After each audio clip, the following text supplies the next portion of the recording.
writing outside the frame, wishes to bring the spotlight on voices which seem to lie outside the usual frame of the literate's attention, unveiling an array of thoughts so diverse that it could nucleate altogether to a new literary universe.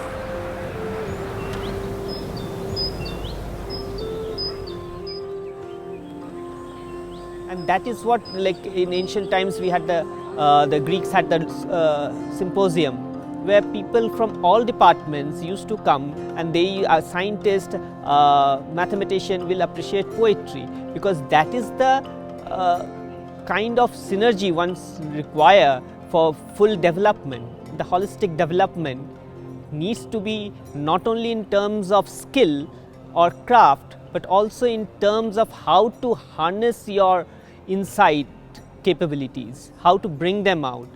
And for that you need literature, poetry, arts and other forms of art, music.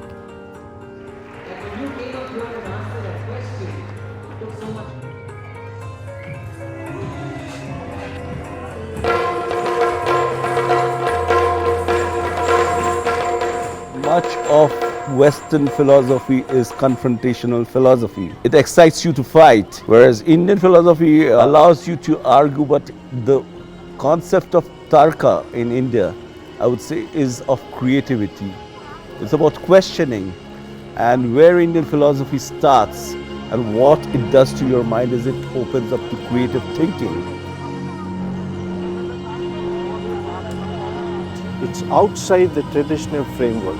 It's no more the orthodox. It's no more the old traditional way of learning. So the reaching out outside the sphere and collaborating and communicating with the universities and schools and colleges and indigenous communities and different ethnic cultures to bring that knowledge inwards.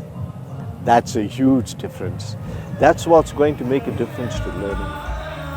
What is the fundamental difference between a non-living object and a living organism? What it did is it taught me how to think, it taught me how to question, it taught me how to put arguments together, and it really helped me learn how to tell stories and how to write well.